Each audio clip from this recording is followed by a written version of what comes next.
Então, bom dia a todas e todos. Sejam muito bem-vindos aqui ao Espaço Círculo Navegador. Muito obrigado pela presença de todos.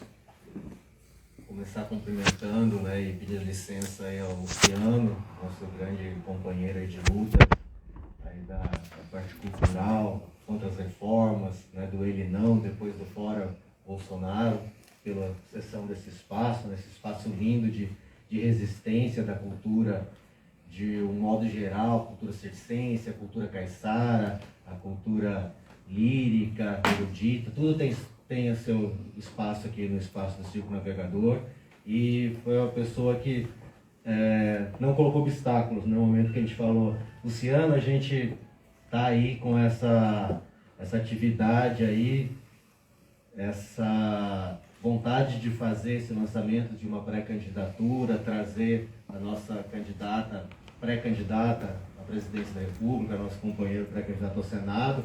Ele falou: não, o espaço está lá, vocês podem estar utilizando, então pedir licença para usar o seu espaço e agradecer já. E agradecer a todos e todas pela presença. A gente está aqui hoje nessa tarefa revolucionária que foi passada a gente, como nova célula do PCB. Há muito tempo não tinha esse movimento do partidão aqui no litoral norte de São Paulo. E aí no ano passado a gente já vinha com umas conversas com o camarada Tito, que é uma pessoa que a gente conheceu quando fazia faculdade em Franca, de 94 a 98, a gente fez junto, cursos diferentes, mas militamos juntos no movimento estudantil. E aí ele nos convidou para, junto com outros camaradas aqui do litoral norte, fazer essa empreitada de iniciar uma célula do partido aqui em São Sebastião. Como éramos poucos, a gente falou: vamos fazer uma célula multimunicipal, Então a gente tem pessoas hoje de São Sebastião, Ilhabela e Caraguatatuba que iniciaram essa caminhada, jovem ainda, de setembro, agosto do ano passado para cá. E aí, chegando esse momento eleitoral, veio a tarefa pelo partido como um todo de que as células, o partido onde tivesse organizado, pudesse estar com candidaturas que levassem esse momento eleitoral, elevasse o debate nesse momento eleitoral, colocasse muito mais do que um momento apenas de campanha eleitoreira que é feita a cada 2 anos pelos partidos em geral, que a gente pudesse qualificar esse debate nas bases, nos municípios onde o partido é organizado. E veio para a gente, hoje eu estou como secretário político do partido, e a célula colocou: Camilo, você aceita essa tarefa de estar representando nessa região do litoral norte de São Paulo o partido PCB, o programa, um programa que é um programa que visa a construção do socialismo, um programa de um partido comunista, de um partido que realmente tem a sua defesa da classe trabalhadora como instrumento de construção de uma sociedade. E a gente está assumindo esse compromisso, assumimos lá nessa reunião da célula, e hoje a gente começa então essa caminhada de pré-candidatura a deputado federal. É uma pré-candidatura que na região ela não existe há 20 anos, e não foi um caiçara. Em 2002 teve um candidato a deputado federal aqui pela região, que foi o Juan, que era ex-prefeito e foi esse candidato. E antes disso, lá em 80 e pouco, teve também um pré-candidato, chegou a ser candidato. Então é apenas a terceira, espero que chegue a candidatura, estamos em pré-candidatura ainda, a deputado federal por uma região que a gente considera.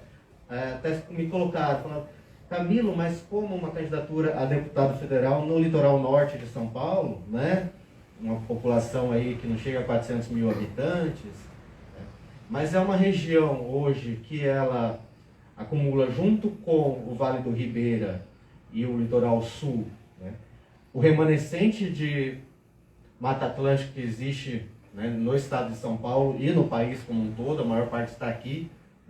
Ubatuba, Ilhabela e São Sebastião são as áreas com maior concentração ainda de Mata Atlântica em pé. no nosso país, não só em São Paulo, no nosso país.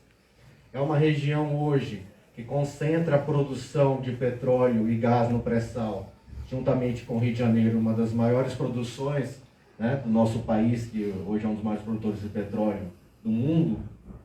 A nossa região aqui, com o campo de Mexilhão e os outros campos que estão aí sendo inaugurados, aí sugados, é uma região, então, uma das maiores produtoras de petróleo do mundo.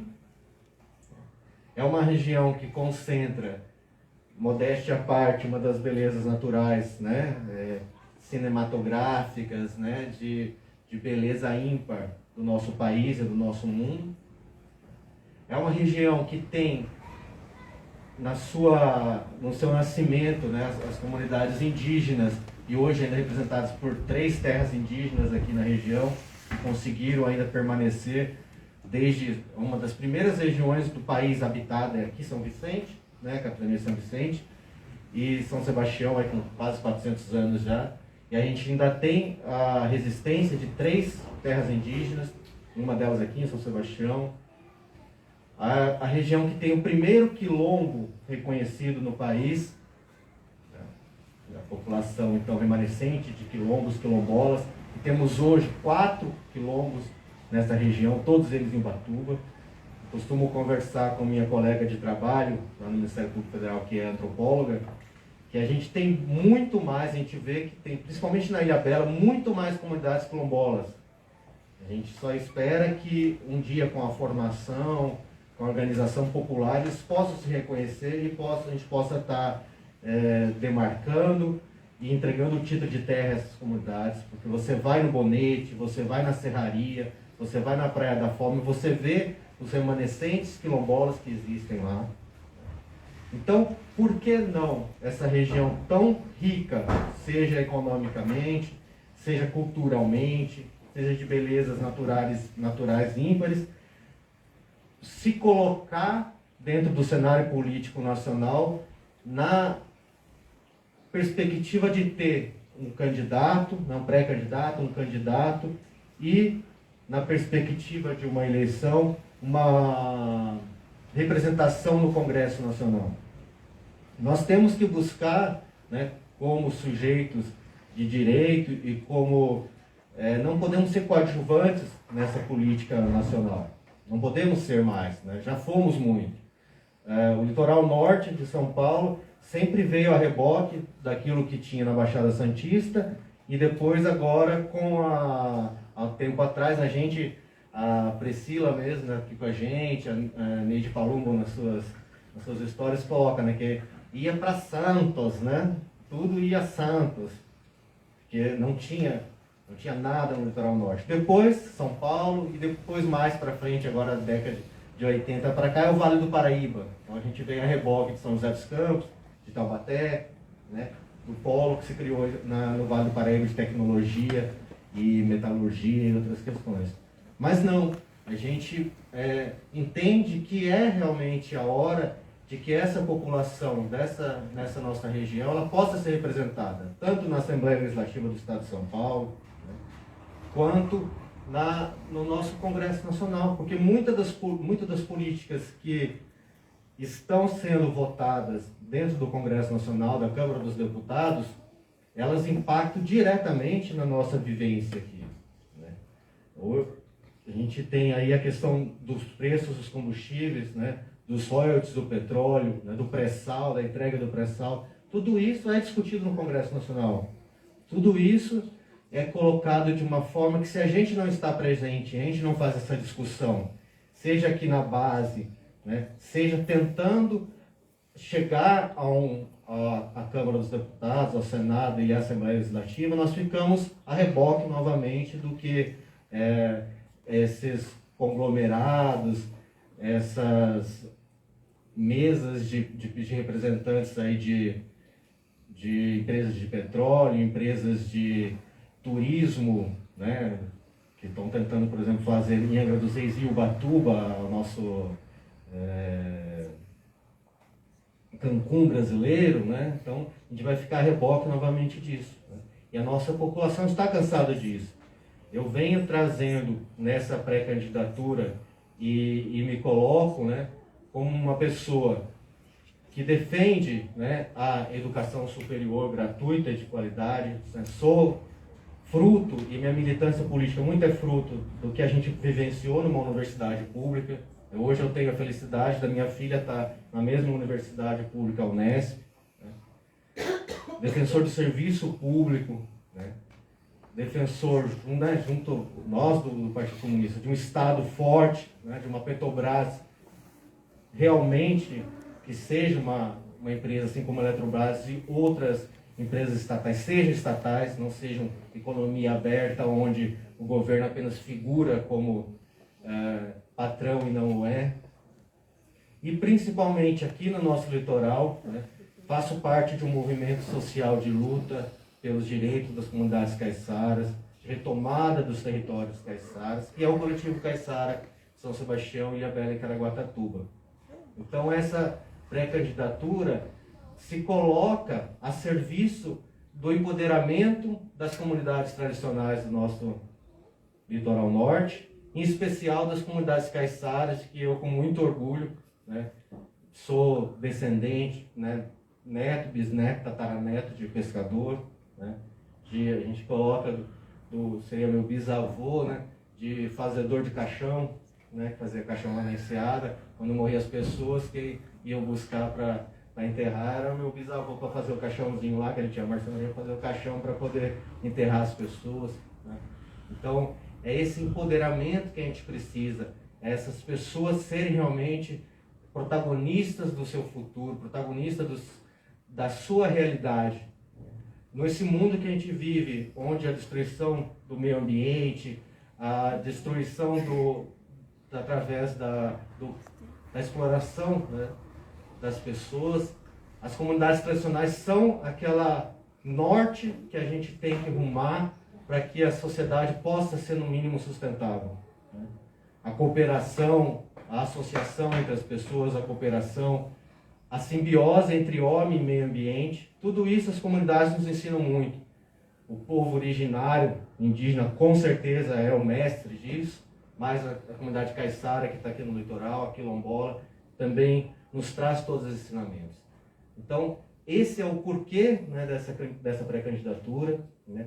Não me causa estranheza, mas me causa assim, uma felicidade muito grande, né, de ter tudo isso representado num ato, né, numa pré-candidatura e depois, aí a partir de agosto, com certeza uma candidatura e que a gente possa estar representando todas essas forças políticas, regionais, da população, do povo, né, do proletariado, do artesão e das comunidades tradicionais indígenas, caiçaras e quilombolas. Vou passar a palavra para o meu caro amigo e camarada Tito. É um caiçara também, né? O Tito é professor na universidade em Minas Gerais, né, lá de Franca. Não, ele é caiçara aqui de Itaém, né? Além de tudo, é nascido aqui no nosso litoral sul de São Paulo.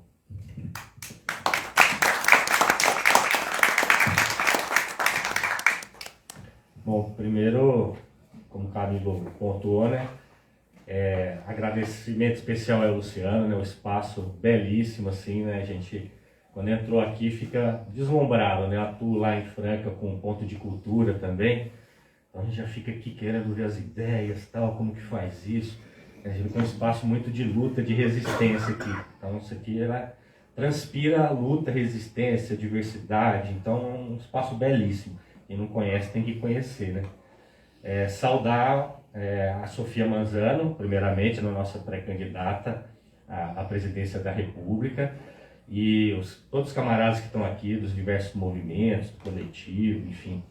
E em especial ao Camilo, né? Como o Camilo falou, a gente se conhece há um bom tempo, né? Tem uma trajetória conjunta de construção, de movimento estudantil, né? Comecei a me abrir para a política, para as preocupações sociais, justamente naquele contexto. O Camilo já estava na Unesp Franca, fazendo direito, foi até do diretório acadêmico, moramos juntos na moradia estudantil da Unesp. Então a gente participou de muita atividade, muito ato, muita luta, muita resistência. E a gente se perdeu o contato durante muito tempo. E como ele bem pontuou, sou de Itanhaém. né? Sou do litoral, então conheço de perto também todas as dificuldades de quem mora no litoral, assim, das comunidades tradicionais menos, porque curiosamente Itanhaém não tive essa oportunidade, esse contato, mas o cotidiano da questão do turismo predatório, da falta de trabalho, da falta de oportunidade, do contraste social brutal, que às vezes a gente está lá em Franca, a gente não vislumbra como no litoral isso é tão agudo, é tão reforçado, né? Então isso me marcou muito na minha infância. Não gostava de turismo, né? Eu detestava o período de férias, cidade lotada, faltando água, fila, faltava tudo, né? Eu falava assim, olha, era trabalho sazonal, né? Então na temporada, né, quem vivia de comércio, que basicamente é isso, é comércio ou prefeitura, né? Agricultura muito pobre, lá no litoral sul ainda tem áreas mais agricultáveis, né? Mas era muito banana e tal. E vai para o interior, foi quando eu conheci o Camilo. Aí, como eu falei, esse longo tempo sem contato, aí descobri o Camilo envolvido num movimento social aí, numa organização dos caiçaras, das comunidades tradicionais. E eu comecei a admirar muito aquele trabalho, acompanhar. E mais ainda, descobri que o Camilo também admirava e, enfim, o PCB. O PCB eu estou desde 2007, né?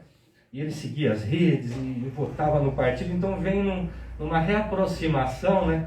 E eu venho tentando convencer o Camilo, não, vamos organizar uma célula aí no litoral norte, é muito importante, mais do que o partido tem a levar. Eu acho que você tem muita experiência em um trabalho que pode engrandecer e enriquecer o partido também. Que eu acho que esses momentos são importantes. Às vezes a gente acha, não, a gente vai trazer aqui as respostas, nós vamos trazer todo o programa pronto, né? Vamos trazer a revolução, né? Mas na verdade eu acho que se trata muito de abrir o partido, arejar também para essas experiências organizativas. Eu acho que isso aqui é de uma singularidade, assim, que eu não vejo, nunca vi, desde que eu estou no partido, assim, no estado de São Paulo, né? Então eu lembro que eu falei isso num momento de organização da célula, acho que o Mauro participou também nesse dia. Falei, olha, acho que vocês têm muito a contribuir. Não espere que a gente vai trazer aqui as grandes contribuições, as respostas. Acho que essa é uma relação, né, de crescimento mútuo, né? E aí veio esse período eleitoral, né, como o Camilo pontuou. Eu também fui incumbido dessa tarefa, né? É uma tarefa da pré-candidatura ao Senado, de uma responsabilidade muito grande, em particular no ano do centenário do partido, né? PCB fazendo 100 anos, agora em 2022, né? Mas eu trabalho desde 2008, quando estou no PCB, os momentos eleitorais como momentos singulares, né? Momentos também que a população em geral parece que está mais aberta a ouvir, a dialogar, a querer refletir, quer não só propostas, né? Também trazer as demandas, né?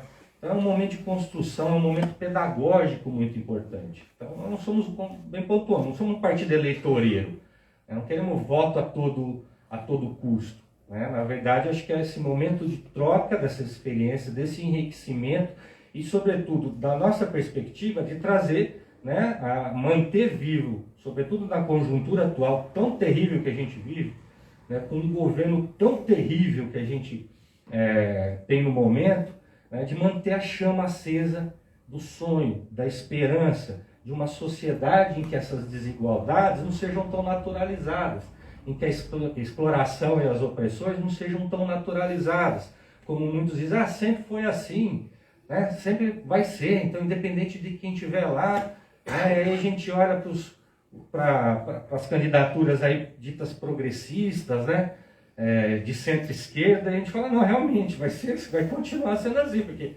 a partir delas as grandes transformações estruturais não virão, né? E a gente vem trazer um pouco essa mensagem, né? A perspectiva revolucionária, a perspectiva socialista, a perspectiva comunista, é isso, é uma perspectiva de uma sociedade, né, que funcione coletivamente, né, em que não tenha essa exploração, né, em que as pessoas possam viver com qualidade e que seja calcada não na competição, não no individualismo. Às vezes eu falo também, não tem que ficar só com as fraseologias, né? A gente tem que demonstrar muito bem como seria a concretude disso para as pessoas, né? Então, acho que algumas comunidades, a experiência quando o Camilo traz, elas têm ainda talvez esses laços ainda um pouco, né, existentes, que podem também contribuir para a gente, né, manter essa fagulha acesa e transformar ela em uma labareda, né, e espero que um movimento forte no próximo ciclo, né, na perspectiva revolucionária, né, então na perspectiva socialista, na perspectiva comunista. Mas é isso, estou muito feliz, falei para o Camilo, um momento para mim muito especial estar aqui hoje, né, como, né, nascido em Santos, filho de Itanhaém, está podendo participar dessa atividade hoje, né? Então, acho que é um desafio grande, né? Ele não titubeou, geralmente a gente está no partido, o senhor já sabe, né? Não, tarefa eleitoral, não, estou fora, não quero, não, é uma bucha, porque nosso partido não tem recurso financeiro, né? Não temos milhões de reais, não temos uma máquina, não temos tempo de TV, né? Mas é esse momento de fazer o trabalho que a gente já faz fora das eleições, né, mas de amplificar a voz dele, de aprofundar o nosso programa, enriquecido por essas realidades. Eu tenho falado isso para o conjunto das candidaturas a deputado no Estado.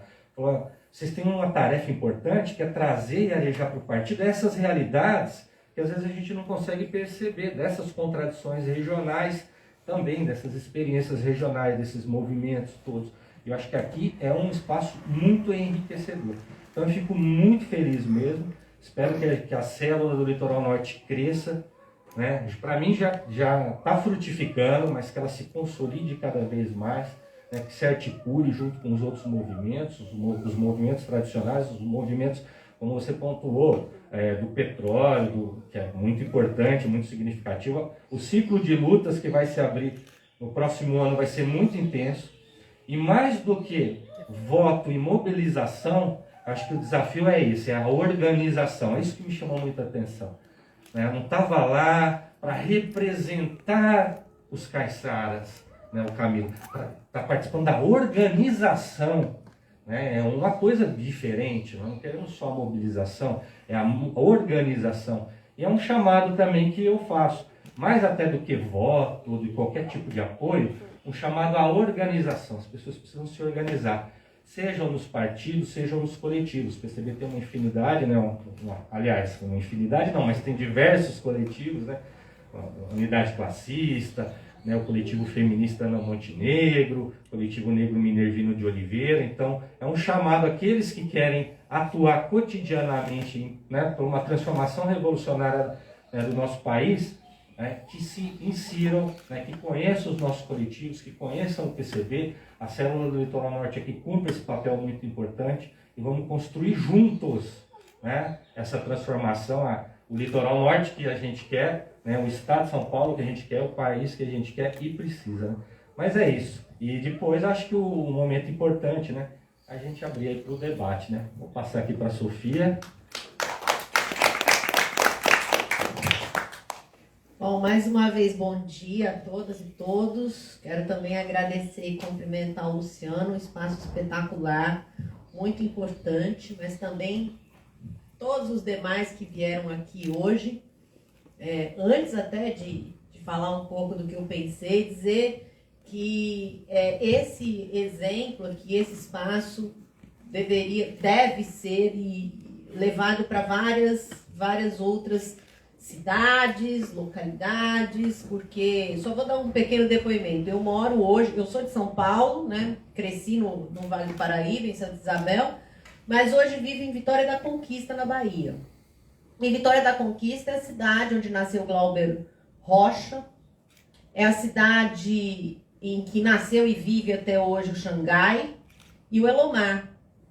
E a política de cultura da cidade é um desastre. A gente não tem espaços culturais que possam atender a comunidade, inclusive o próprio Xangai, que faz músicas muito boas, hoje é o secretário de Cultura de uma prefeita bolsonarista. Então, é muito triste a gente viver numa cidade que exportou, né, nomes nacionais na cultura e que ali isso não acontece. Além disso, também, né, tem o Festival de Inverno Bahia, que é um dos maiores festivais de inverno que tem na região do sertão do Nordeste, que gasta milhões de reais para levar Zé Neto e Cristiano, Ivete Sangalo, enquanto a região tem a capacidade de uma produção cultural própria, né, das comunidades tradicionais também, que acabam sendo solapadas pela indústria cultural e pela produção de uma mercadoria de baixa qualidade na indústria cultural. Então é muito importante ter essa experiência e quem sabe a gente pode também,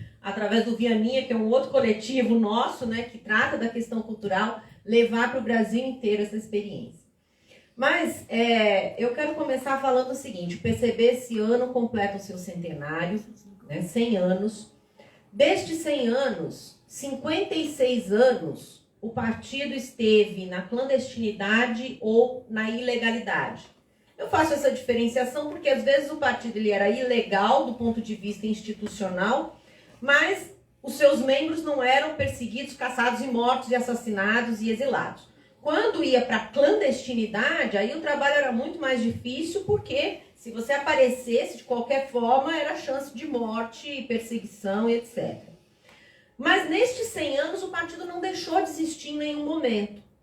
E eu começo falando isso para dizer que há uma diferenciação entre o PCB como um partido que se coloca, um partido da classe trabalhadora e para a classe trabalhadora, e as legendas que só existem ou passam a existir em função do processo institucional e principalmente eleitoral. Então o PCB ele funciona, ele existe, mesmo quando ele é clandestino, mesmo quando ele é perseguido, ele continua existindo. Por quê? Aí várias pessoas me perguntam, mas por que ele existe? Bom, enquanto existir o capitalismo, o PCB vai existir de alguma forma, porque a luta revolucionária vai persistir. Agora, o momento eleitoral é um momento importante. Muitas vezes, os mais jovens, que entendem que um processo revolucionário não passa necessariamente, exclusivamente pela eleição, muito pelo contrário, questionam a importância ou não de participar do processo eleitoral. E aí, como o Tito já falou, a revolução é um processo político, a eleição faz parte dos processos políticos que ocorrem numa sociedade. E, principalmente, porque no momento eleitoral, a população como um todo, que no seu cotidiano é esmagada com a fome, a miséria, as péssimas condições de vida, ou a superexploração no trabalho, mal tem tempo de pensar questões mais importantes e pautas de lutas que possam fazer avançar suas próprias condições de vida. Mas no momento eleitoral, os debates se amplificam um pouco mais.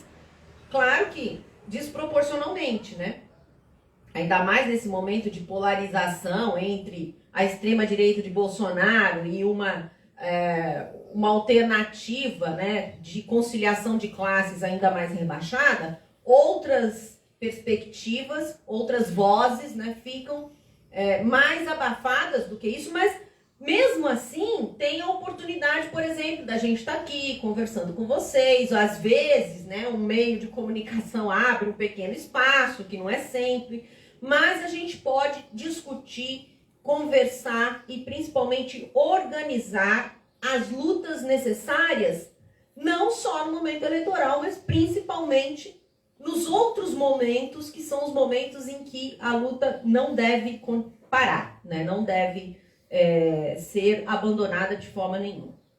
Ao lado disso, eu sempre costumo dizer o seguinte: a luta de classes, ela não para nunca. E ela está sempre acontecendo. Acontece que em determinados momentos, a classe trabalhadora, organizada, impulsionada, motivada, ela avança na luta de classes e consegue, por exemplo, como nos anos 80, a partir do movimento das greves do ABC, do ascenso, do processo de combate à ditadura e retorno à legalidade democrática, consegue, inclusive, uma Constituição Federal, que não é nenhum sonho de uma Constituição socialista, mas foi uma Constituição, para o momento mundial, inclusive, uma Constituição muito progressista. Porque se nós pensarmos que nos anos 80 tinha Ronald Reagan nos Estados Unidos, Margaret Thatcher na Inglaterra, destruindo a luta proletária, a luta sindical, a luta de classe naqueles países, nós estávamos num momento de ascensão, né, da classe trabalhadora na luta de classe. No entanto, com o início dos anos 90, né, a maré parece que recuou para outro movimento. Ainda tínhamos um processo, né, de mobilização, tanto é que o impeachment do Collor, né, foi precedido, né, os mais velhos lembram, né, mas precedido de grandes mobilizações e etc. No entanto, a partir dos anos 90, é a classe dominante, é a burguesia que se reorganiza no país para, nesta luta de classes, avançar em cima da classe trabalhadora. E ela vem avançando constantemente, nos golpeando de forma sistemática desde os anos 90 com uma força significativa.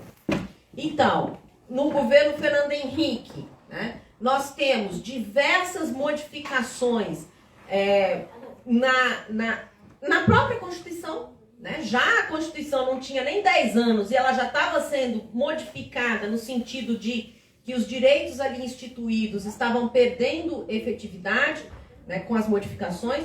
Modificações pontuais, como, por exemplo, o fim do monopólio do petróleo, a abertura do capital da Petrobras, coisas que não mobilizavam muito os corações, né, em defesa da Petrobras ou das empresas estatais.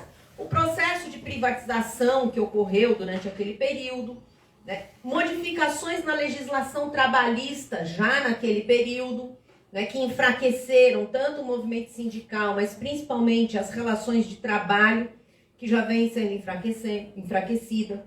Bom, aí nos anos 2000, né, a eleição do projeto democrático popular, do PT, né, com já uma conciliação de classes, que não era uma novidade, principalmente para quem estava no movimento sindical, porque o movimento sindical cultista, petista, já vinha fazendo um conjunto de propostas e encaminhamentos de conciliação de classe, e que também enfraqueceu o movimento sindical, mas que não só não reverteu e nem se propôs a reverter, né, as contrarreformas que tinham sido feitas pelo governo Fernando Henrique, como avançou também, né, na mesma linha, apenas com pequenas diferenciações na parcela mais empobrecida da população, e de fato levou a uma ampliação, uma retirada de uma parcela da população da fome. Mas a gente tem que dizer, né, o Lula reivindica que foi que tirou o Brasil do mapa da fome. Só que o critério de mapa da fome é 5% da população passando fome. No fim do governo Lula, ainda tinha 4,3% da população brasileira passando fome. Isso é cerca de 8 milhões de pessoas. Então não extinguiu a fome no Brasil, né? E pior ainda, não foram medidas estruturais efetivas para que a fome não retorne nunca mais, né? Porque agora vai depender do quê? Do Bolsa Família para tirar da fome permanentemente, né? Pois bem, esse processo ele continua, né, de retiradas de direitos, coisas mais pontuais e tal, e culmina, né, com o golpe, o governo Temer e o bolsonarismo, Bolsonaro e o bolsonarismo, que é a pá de cal, digamos assim, é o prego no caixão das lutas populares e dos direitos da classe trabalhadora e das comunidades todas que são subalternas, né, na estrutura social brasileira, como nós temos visto, por exemplo, com relação às comunidades originárias, às comunidades tradicionais, o massacre que tem sido efetuado. No entanto, o que nós temos que colocar neste processo eleitoral de pré-campanha e de campanha? Nós temos que retomar uma ofensiva tanto da organização da classe trabalhadora e dos diferentes grupos que compõem a classe dominada no Brasil, e também temos que colocar em marcha as pautas, as palavras de ordem e as a luta que teremos que efetuar a partir de 2023, ou já desde já. Nesse sentido, para nós, participar de uma eleição é importante até para a manutenção institucional do PCB. Então, por exemplo, ter muitos votos para deputado federal, isso conta na hora do TSE pensar lá, será que eles vão ter tempo de televisão ou não? Então, as medidas, elas também são importantes. A gente não pode achar que está lidando com uma situação ideal, né? A situação concreta é essa. Mas o mais importante do que isso é colocar em marcha, porque imagina se a gente faz uma coligação com algum desses grupos que estão aí. Qual é a visibilidade das palavras de ordem, das lutas que nós vamos propor? Eu vou falar de uma situação que ocorreu e depois falar um pouco aqui da região. Há um tempo atrás, numa sabatina de um grande jornal, nós colocamos lá que a nossa proposta para combater o desemprego no Brasil é a redução da jornada de trabalho para 30 horas semanais sem redução salarial. E aí explicamos que isso não só abre vagas, né, de emprego na grande indústria, etc., como melhora a situação da juventude trabalhadora, que hoje é submetida a jornadas de trabalho extremamente extensas, com 10 horas, às vezes 12 horas, e nas grandes cidades o deslocamento faz com que o tempo da vida da juventude trabalhadora, ela é totalmente consumida pelo trabalho, porque você demora 2 horas para ir, trabalha 10 horas, 2 horas para voltar, quase não tem tempo de dormir.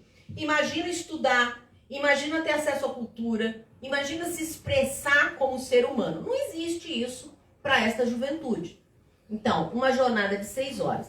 Bom, repercutiu de alguma forma. Esses dias eu estava na região de Campinas e um rapaz chegou para mim e falou assim, olha, eu trabalho numa indústria aqui em Campinas, os meus colegas de trabalho, trabalham no chão da fábrica mesmo, os meus colegas de trabalho, eles não são de esquerda, muitos dizem que tem que votar mesmo do Bolsonaro e tal, só que um deles chegou e falou assim, você ouviu aí essa ideia que a jornada de trabalho vai ser 30 horas semanais? Pô, ia ser legal, né? Quer dizer, ele não identificou isso com a pessoa ou o partido que está falando, mas já chegou nele. E é isso que importa. Tomara que um dia ele identifique isso com o partido e venha, né, lutar junto. Mas isso importa muito. Importa que chegue lá no rapaz, no jovem que está no chão da fábrica e que em algum lugar ele ouviu que existe alguém propondo ou lutando por uma redução de jornada de trabalho. Imagine se a gente consegue organizar, se a gente consegue levar essa luta adiante, né? Então esse é um dos exemplos da importância da gente ter esse momento de debate político, de organização e de propostas que podem parecer reformistas, né, mas são imediatas, mas é o que também eu sempre falo, né? Uma proposta imediata, ela pode ser reformista ou revolucionária, ela é reformista se ela brecar o movimento, se ela desorganizar a classe. Agora, ela é revolucionária se ela fizer a classe trabalhadora se organizar ainda mais e ir para cima do capital e ir para cima da classe dominante. E no segundo ponto que eu queria falar aqui é um pouco dessa região do litoral de São Paulo, especialmente do litoral norte. Né? Eu já falei com algumas pessoas que eu venho aqui com os meus pais desde muito pequena e a gente acampava aqui nas praias, né? Não tinha estrada, né? Não tinha, era uma dificuldade muito grande e tal. E aí, eu pelo menos pude observar quando a ocupação, né, da população flutuante, né, do turismo, né, vem para cá, né, não só preserva, de certa forma, né, o meio ambiente, etc., mas não pensa na vivência nem dos povos tradicionais e nem das trabalhadoras e trabalhadores que são aqui necessários pela própria elite, né? Que tem suas mansões, que tem suas casonas, que querem empregadas, empregados, jardineiros e etc. Mas eu acho que eles pensam mais ou menos assim, enquanto essas pessoas estiverem trabalhando aqui na minha casa, elas têm que existir. Quando elas saem de casa, elas têm que desintegrar, porque elas não podem morar. Né? Porque não existe uma estrutura, um planejamento das cidades, dos municípios, das praias para moradia para essas pessoas. Aí elas vão ocupar, evidentemente que elas vão ocupar. Aí a ocupação primeiro provoca uma revolta, né, nos turistas de luxo que vêm para cá. Ai, favelou, olha aí, que coisa horrível, né? Eu vejo muito em Juqueí isso, né? A revolta, né, dos donos das mansões de Juqueí com o enfavelamento, não sei o que. Bom, aí eu nem sei, mas eu imagino que a prefeitura tenha regularizado, porque pelo menos uma das vilas que foram ocupações ali já tem algumas estruturas da prefeitura. Aí o que acontece? Regularizou, vem o capital e expulsa de novo aquela população dali, né? Então, a região aqui também deve debater e discutir políticas que sejam, ao mesmo tempo, imediatas para a existência das comunidades tradicionais e a existência desta classe trabalhadora, que muitas vezes vem de outros estados do país para cá e que não encontra mecanismos políticos de organização e de atuação. E essa população é um dos setores, né, populacionais que é hoje mais atingido pela reforma trabalhista, por conta da possibilidade do trabalho intermitente. Então, se antes um hotel, uma pousada, um restaurante tinha que contratar, mesmo que fosse sazonal, com algum tipo de garantia para estes trabalhadores nesses locais de trabalho, hoje eles podem contratar por hora. Então, nem o dia de trabalho é garantido.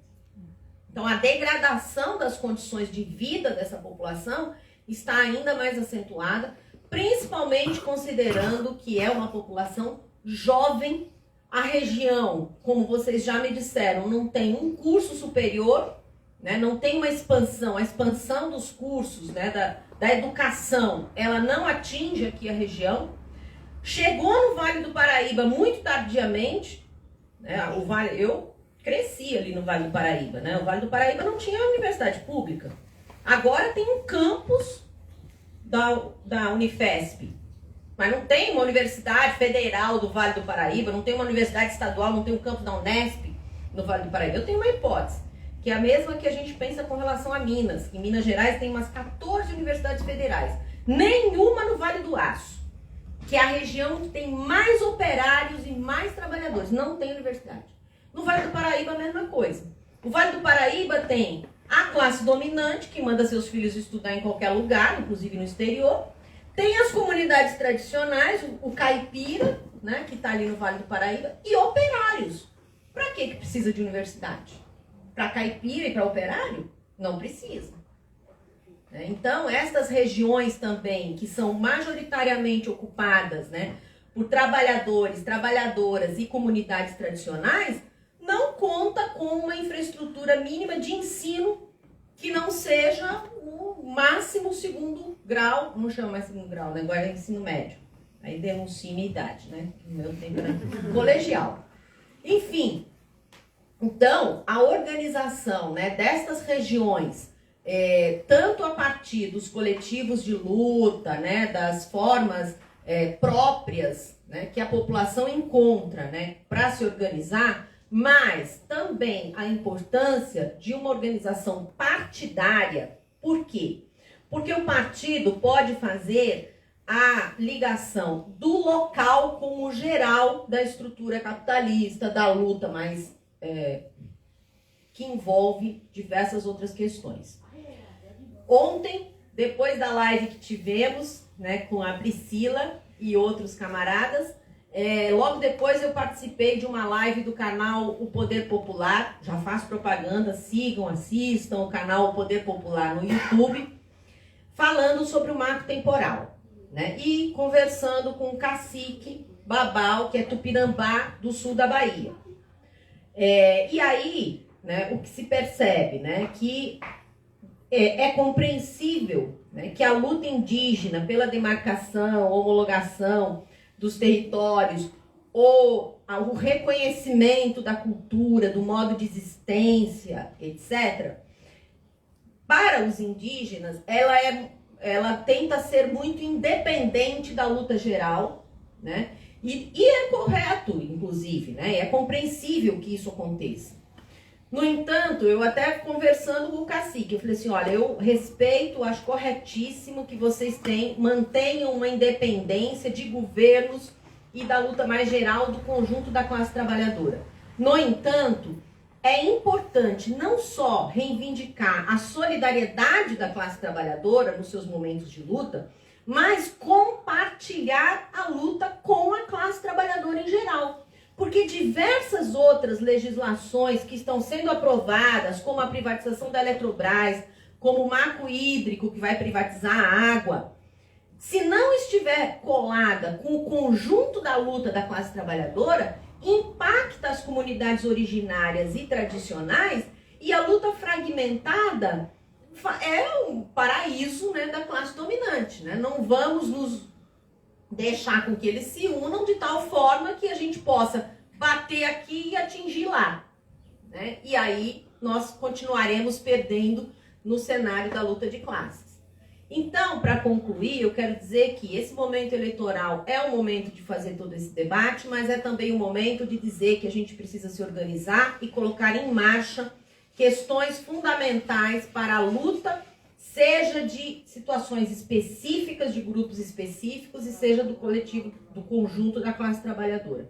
E que essa luta, no PCB, nunca se encerrou no momento eleitoral. Muito pelo contrário, o que nós fazemos é, muitas vezes, lutar com mais força e mais intensidade nos momentos não eleitorais, e nos momentos eleitorais aproveitar para organizar cada vez mais. Então, inclusive um convite, quem não tiver organizado no PCB, possa vir se organizar e trazer esse debate de todas e todos vocês para a gente formar aqui no Litoral Norte um grande partido que possa fazer grandes movimentos transformadores aqui na região.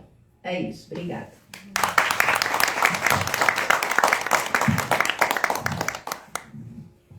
E aí gostaríamos de abrir, né, a todos e todas que estão aqui para fazer suas colocações, alguma dúvida ou alguma questão que queira colocar como importante para que o partido desenvolva o debate nesse momento e, como foi colocado, não só no momento eleitoral, mas de luta, é uma bandeira de luta, realmente. Fiquem à vontade.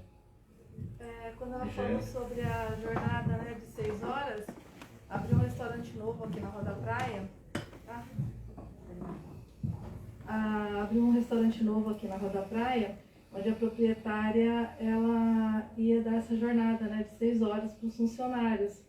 E a minha filha foi contratada, minha filha assim, nossa mãe, eu vou poder trabalhar e estudar. E todo mundo assim achou o máximo. Mães que têm suas crianças também, creche e tudo. Só que assim, infelizmente ela não conseguiu, né, com uma semana ela já não conseguiu mais manter esse horário com os funcionários, porque não conseguiu mão de obra. Não conseguiu mão de obra já, assim, já capacitada, né, para trabalhar ali atendendo mesa, restaurante, essas coisas. Então, como teve poucos funcionários, teve que voltar, né, na forma tradicional, né. Infelizmente, até agora ela não consegue. Nossa. Tanto que teve até que demitir metade ainda dos funcionários, porque não... Ela tentou, assim, pegar pessoas assim, sem experiência, né? Para poder trabalhar, mas o público é exigente hoje em dia, né? Então, infelizmente, então tá trabalhando às 8 horas. Uma pena.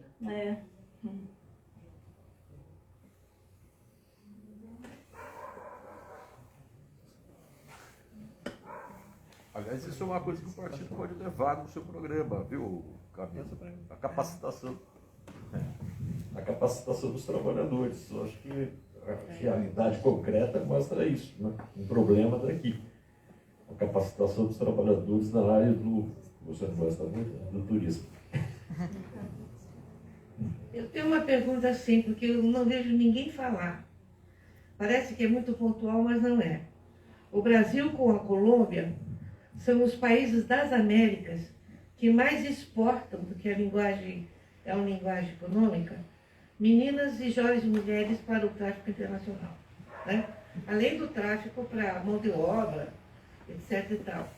Eu não vejo em nenhum político colocar esse problema. Claro que isso aí é a ponta de uma A professora Maria Esther Leal, da Universidade da Bahia, ela diz o seguinte: a rota do tráfico é a rota da grana. No interior do Piauí, a madame chega lá, pega a menina, ela vai estudar. Vai trabalhar comigo, mas vai estudar. É tudo que a mãe quer, porque ninguém sabe ler e escrever naquela família. Ela vai para a capital, chega lá, trabalha 10, 11 horas por dia, e o maior trabalho escravo que tem no Brasil é de meninas domésticas. Elas têm que trabalhar em cima de caixote, porque elas não conseguem chegar no tanque. Quando ficam adolescentes, são exploradas sexualmente, inclusive pelo pai e os meninos da casa, né? Engravida, a madame diz: oh meu Deus, eu cuidei tanto dela e olha o que ela fez. Rua. Se ela é bonitinha, ela vem para o Sul Maravilha, São Paulo e Rio de Janeiro. E se ela for muito bonitinha, ela vai principalmente para a Espanha. Isso é uma realidade nossa, né? São Paulo não é o que mais manda, mas é pelo Guarulhos que mais sai, né? Então, eu não vejo na proposta de ninguém, e você como mulher tem que levantar isso, a questão, porque isso é uma questão social. Claro que nós estamos falando da ponta de um problema, da miséria. Quanto mais miséria tiver, mais oferta vai ter, né? Mas esse é um problema seríssimo, porque o Brasil não só é um país que exporta mão de obra escrava, como recebe, né, dos nossos companheiros latino-americanos, e é um país de transição. A menina vem da América Latina e fica aqui, principalmente em Guarulhos, para tentar arrumar documentação para ir embora para a Europa, Estados Unidos, Emirados Árabes e Japão. Eu gostaria que isso fizesse parte das propostas de uma sociedade mais fraterna, mais igualitária, mais democrática.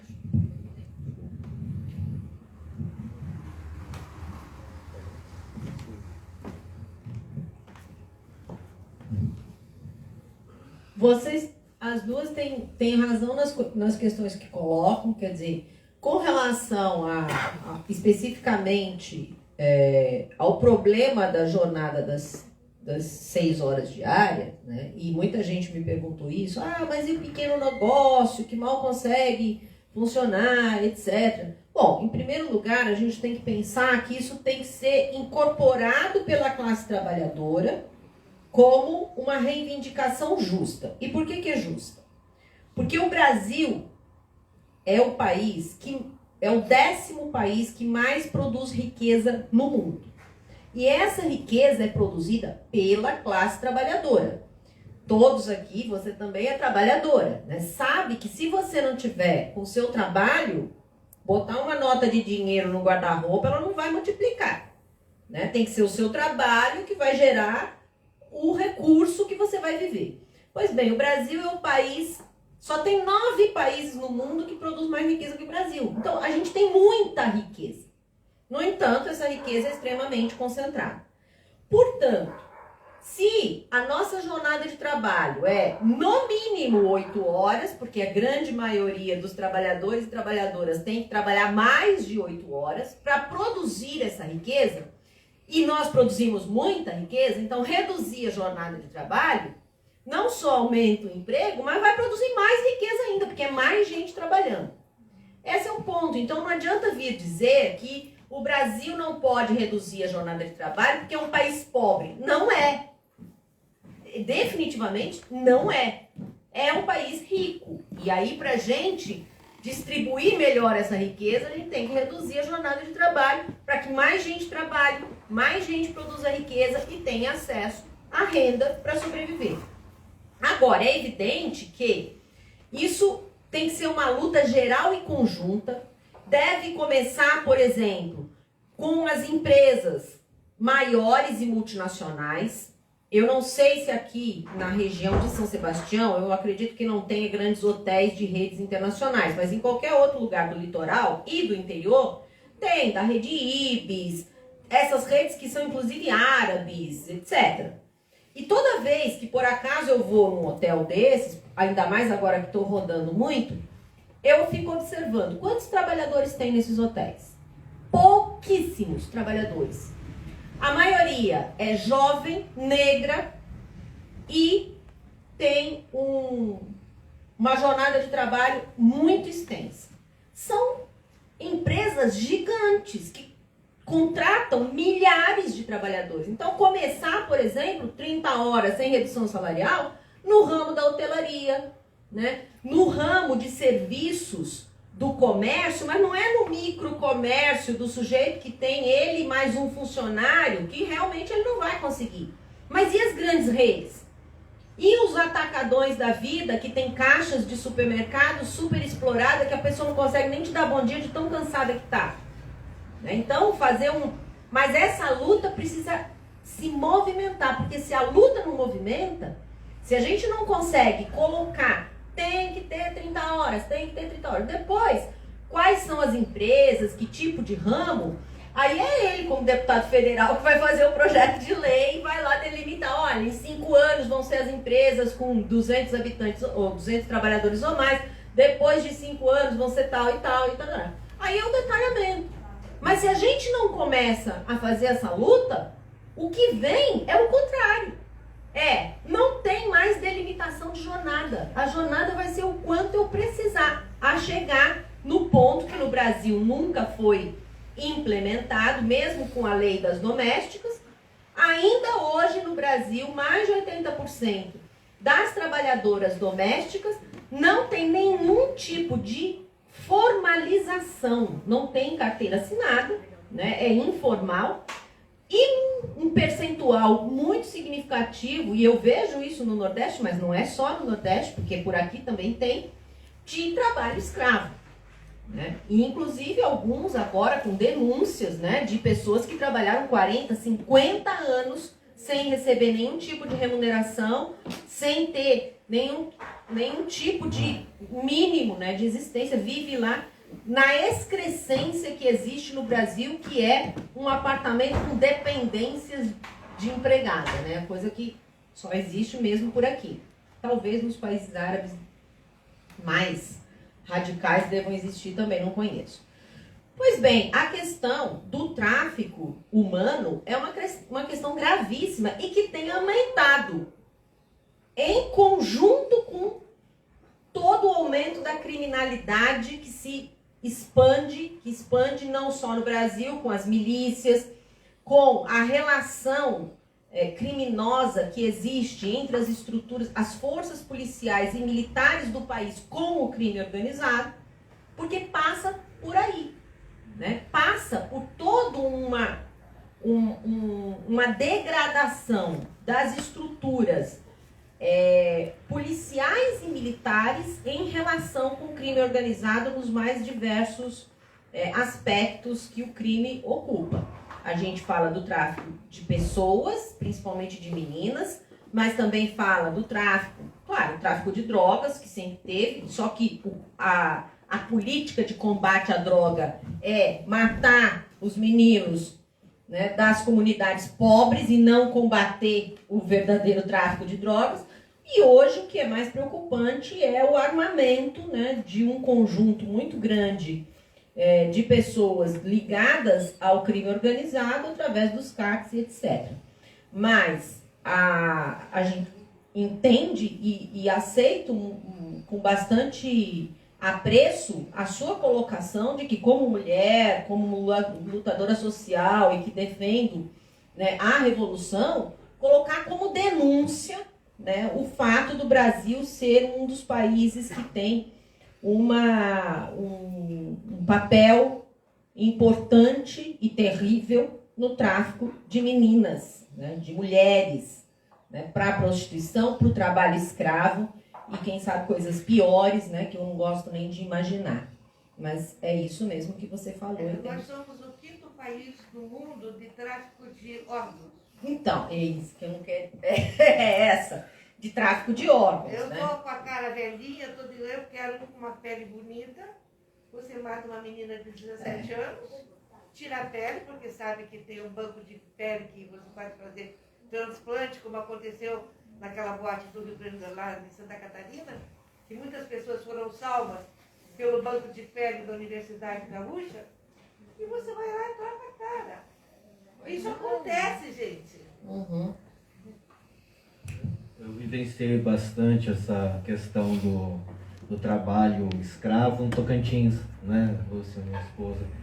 Eu trabalhava, né, do INCRA, sou servidor do Instituto Nacional de Colonização e Reforma Agrária, e era em Palmas, uma capital nova, e principalmente os evangélicos, né, que eram lá do INCRA, servidores antigos do INCRA, e uns colegas novos que incorporaram isso, eles salvavam as famílias do interior do Tocantins. Essa era a palavra. Ah, o Zé Félix, João Félix, o Geraldino, pô, tá salvando a família. Ele foi lá em Tocantinópolis, lá no Pico Papagaio, e trouxe uma menina que está com ele já há 18 anos, né? Veio com 10, com 8, para trabalhar na casa dele, né? Não é para trabalhar, ela ajuda em casa, mas aí está estudando, porque lá em Tocantinópolis não tinha como estudar, não tinha como ir à igreja, agora ela vai na igreja, aí fica com a gente. Né? E aí vinha, e isso assim, servidores e mais servidores do próprio órgão, né? E isso se ia para os outros órgãos também, que iam no interior, principalmente Pico Papagaio, região do Araguaia, buscar essas meninas, eram meninas, né? E vinham para cá, e até eu colocava, e aí quando eu comecei, eu fui presidente da Associação de Servidores do INCRA, né? Numa das atividades eu coloquei, vocês vêm trazer escravas. A gente colocava nas reuniões, escravinhas de vocês. Isso não é ajudar as famílias, né? E além da questão da exploração, né? Porque aí não tinha salário, como uma dessas senhoras que foi resgatada alguns dias atrás pelo Ministério Público do Trabalho, a gente não paga porque a gente sente que é da família, né? Não, ela é da minha família, não é trabalhadora. Além de tudo, ainda era quem fazia a iniciação sexual das crianças, eram esses meus colegas de trabalho, né? Simplesmente isso, para eles era normal. Afinal de contas, a família deixava de passar fome porque ela mandava algum dinheirinho que ela conseguia na cidade, com alguma coisa para a cidade dela lá, e estava estudando, né? E isso a gente não vê, né, assim, de uma forma, eu não via de uma forma tão clara aqui no estado de São Paulo dessa forma, mas eu me coloco numa situação, quando eu retorno a São Paulo e venho do INCRA para trabalhar no Ministério Público Federal só com as comunidades tradicionais, e está um afã nas comunidades tradicionais do turismo de base comunitária, né? E eu sempre coloco isso, coloco no coletivo Caiçara e coloco, quando eu vou às comunidades quilombolas indígenas, que eu acho que o turismo, como uma atividade econômica, ela é uma atividade capitalista, exploratória, que coloca a natureza, e aí o turismo base comunitário, coloca as comunidades como se fossem bichos num zoológico, né? Eu não quero, né? Eu, se fosse de uma comunidade tradicional, não gostaria de ter turistas na minha comunidade. Ah, porque deixa o dinheiro, porque é um turismo diferenciado. Não é. E o turismo de base comunitária colocado hoje, se não for uma comunidade organizada, tem que ser uma comunidade organizada, com organização e com formação política, sexual, né? Uma organização muito séria.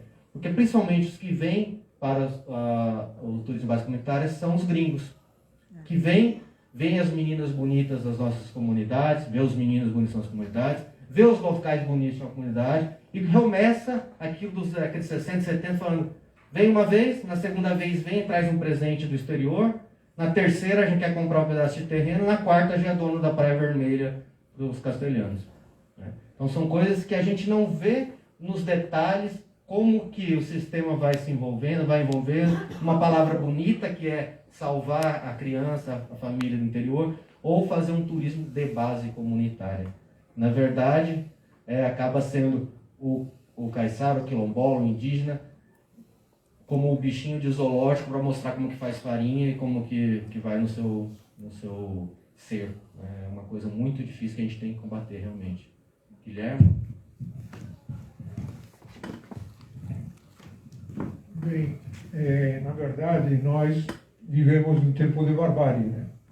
Então, é compreensível, né? Faz muito tempo que a gente falava, ou vamos para o socialismo, ou mergulhamos na barbárie.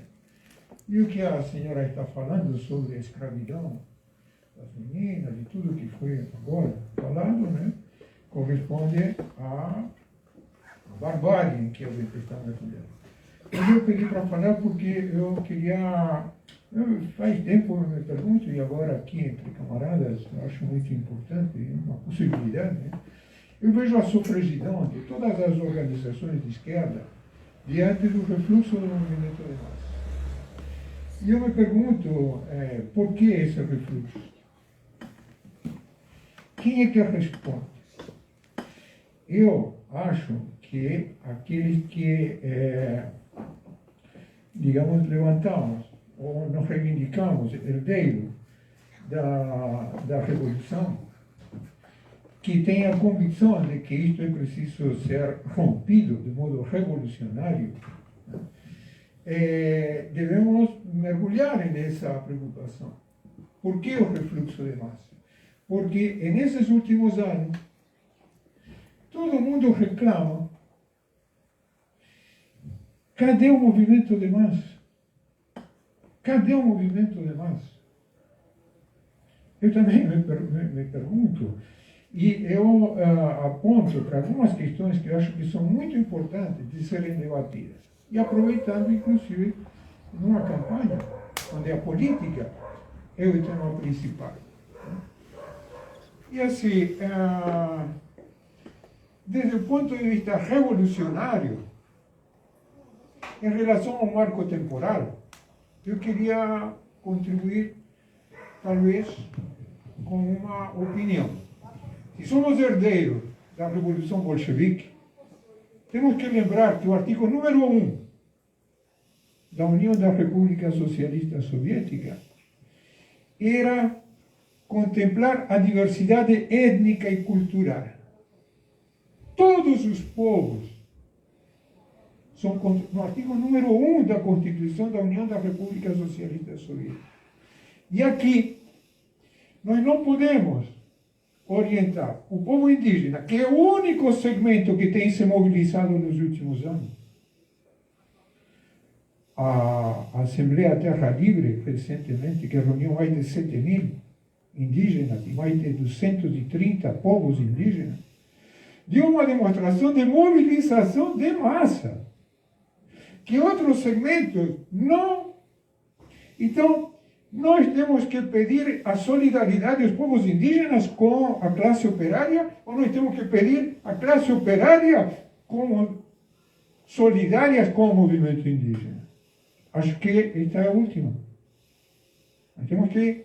E como? Levantando a bandeira de uma nação pluriétnica.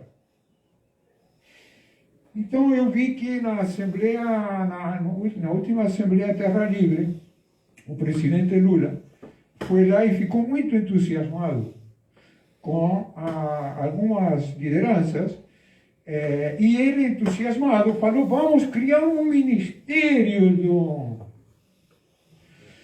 interessante. É um sentimento. Acho um sentimento nobre por parte do presidente Lula, mas errado.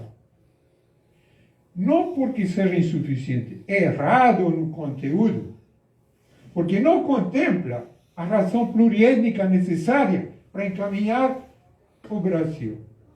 É preciso, e aí vocês podem debater, estão circulando por todo o Brasil, é preciso uma instância adjunta à Presidência da República, independente da institucionalidade, para ser consultada para qualquer ato da Presidência da República ou do Congresso Nacional.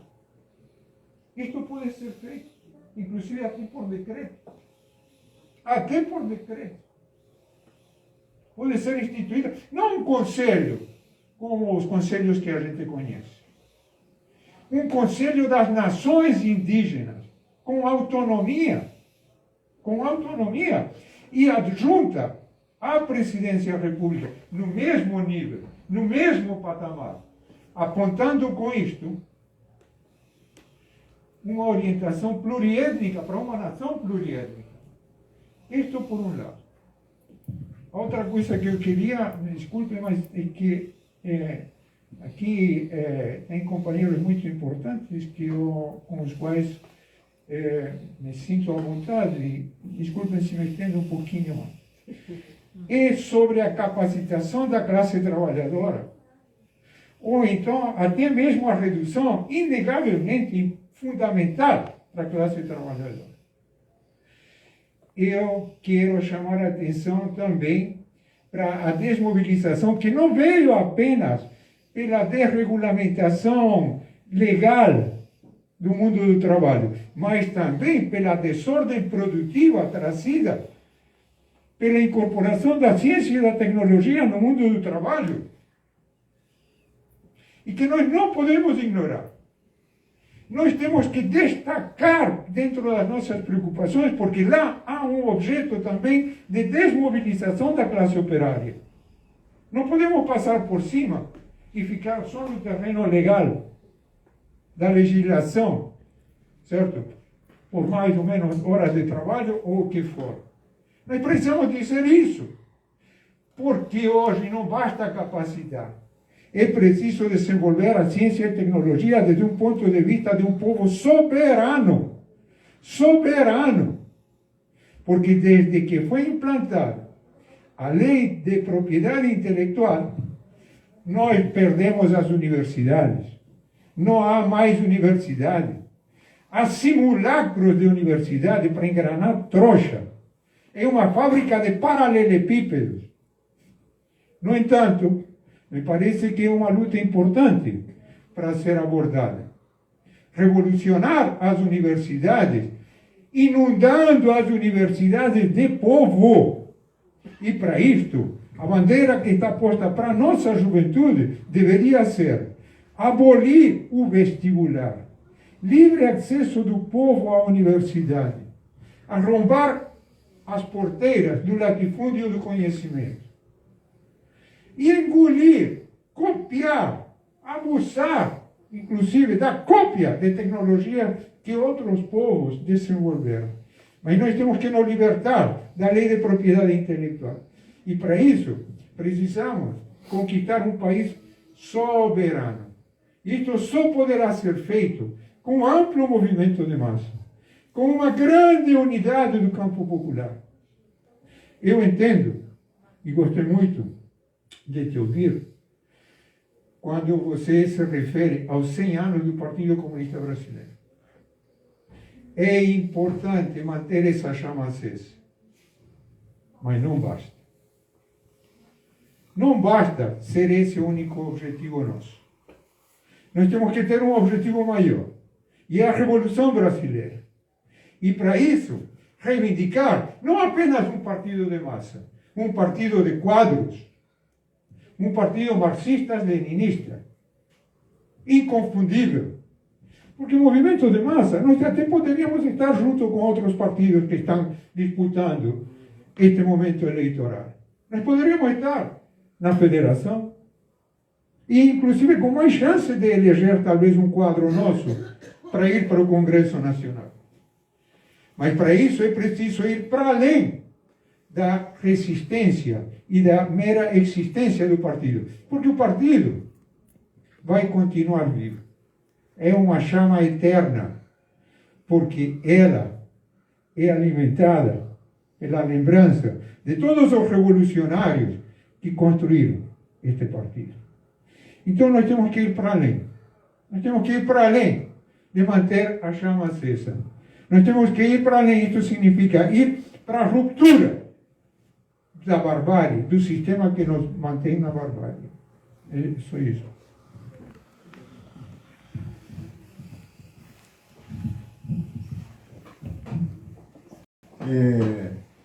Aproveitar que estamos aqui, né, é quase o trio, né, um deputado federal, um senador e um presidente da República. Então, aproveitar isso. Também agradecer ao Luciano pelo espaço, cumprimentar por essas candidaturas, essas pré-candidaturas, né. Nosso grande desafio é juntar essas duas pontas, né, que o Guilherme falou.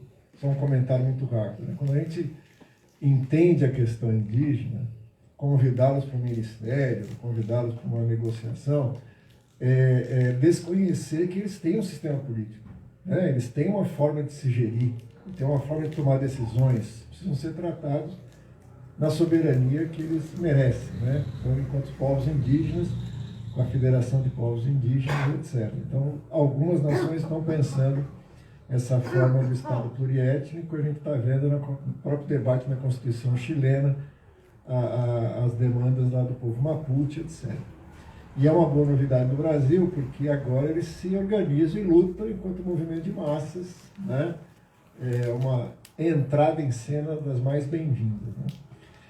Mas assim, a nossa dificuldade é juntar, né? Porque quando o Camilo fala, é bem interessante isso, né? Essa nossa vida daqui, diária, com essas grandes questões nacionais.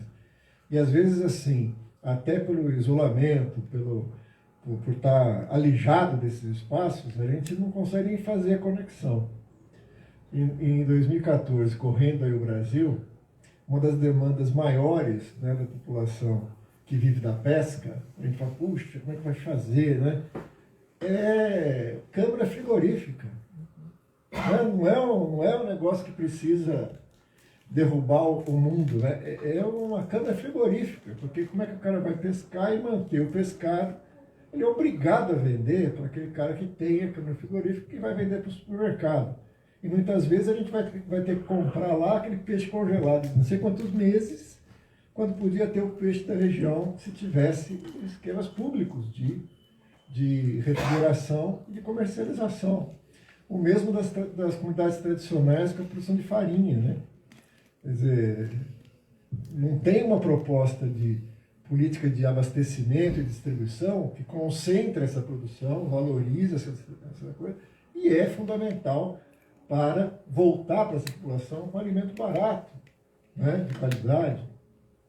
Então, muitas vezes, esse recurso todo que Sofia fala, que a nossa classe produz, fica concentrado e a gente fica pedindo, por favor, por um refrigerador, né, por um centro de abastecimento, uma escola, para uma moradia. Mesmo a questão do emprego, né?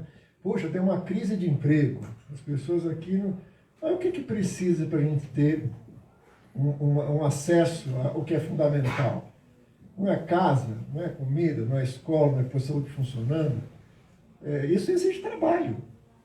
Agora, por que essa população não pode ocupar isso que é tão necessário para a gente mesmo? Porque falta uma universidade que forme força de trabalho qualificada para os diferentes setores, né? E que eles tenham acesso a isso. Para nós tem uma questão que é fundamental, e que acho que alinhava tudo isso com as preocupações que aqui foram apresentadas, que é uma forma da própria estrutura política do Brasil, né? Quando o Camilo estiver lá enfrentando os nobres colegas, né, na Câmara dos Deputados, é muito mais fácil esses que concentram toda a nossa riqueza que a gente produz, passar lá com uma mala e definir que vai ser isso que vai ser votado, que vai ser aquilo que vai ser votado. Portanto, é fundamental que cada uma dessas demandas nossas, seja das comunidades tradicionais, seja dos trabalhadores da indústria, seja aqui da Petrobras, seja das mulheres, das comunidades quilombolas, ter instrumento de poder para poder decidir conjuntamente, né? Decidir o que é fundamental, que é a partilha dessa riqueza que a gente ajuda a construir e que não volta, né? Por isso a ideia de poder popular, não é a ideia de ficar fazendo assembleia para discutir política. É ter os espaços para que se decida a partilha da riqueza. Porque quando não tem, mais da metade, primeiro paga o banco, primeiro paga os juros da dívida, primeiro vai engordar a conta dos banqueiros, para depois pensar em educação, saúde, transporte, infraestrutura, etc. e tal, né? Então, a única maneira de entrar nesse jogo, equilibrar o jogo, é estar organizado e ter formas de poder, né, para que seja decidido coletivamente o que fazer com a riqueza que é produzida coletivamente, né? Para a gente, ou o socialismo é isso, ou ele fica aquela bandeira abstrata que quem gosta de socialismo, os socialistas, né? Não, né? Quer dizer assim, é uma maneira de criar um caminho pelo qual a maioria da sociedade pode opinar, decidir e construir sua vida. Tenho certeza que cada um de nós, se pudesse decidir, não ia pagar primeiro juros de banco, para depois pensar em alimentação, cultura, né? Fundamental na cultura, né? Que o Luciano conhece bem. Quer dizer, nenhum dos últimos governos dedicou mais que 1% para a cultura. E parece que a cultura virou uma espécie de balcão. Eu vou lá, faço um projeto, acaba o projeto, acabou. Quer dizer, a nossa proposta é que tem que ter política para a educação, para a cultura, para a arte, para o esporte, com verbas fixas, dotações, programas, projetos, trabalhadores, né, que possam produzir cada um desses serviços. Né? Por isso que eu acho que a gente precisa de, pelo menos, só para começar, ter um deputado federal, um senador e uma presidente da República. Né? É só isso. Não é muito, né? Depois a gente pensa nos próximos passos.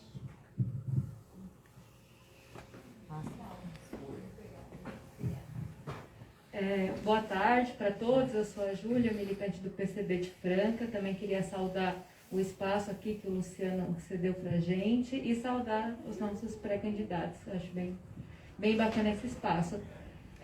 Eu fiquei aqui pensando nas falas desse encontro mesmo de dois mundos, que é a vivência das comunidades tradicionais e aqui o Partido Comunista Brasileiro, né, o mais antigo da história do Brasil. Fiquei pensando que o debate aqui girou muito em torno de como se construiu o poder popular, né?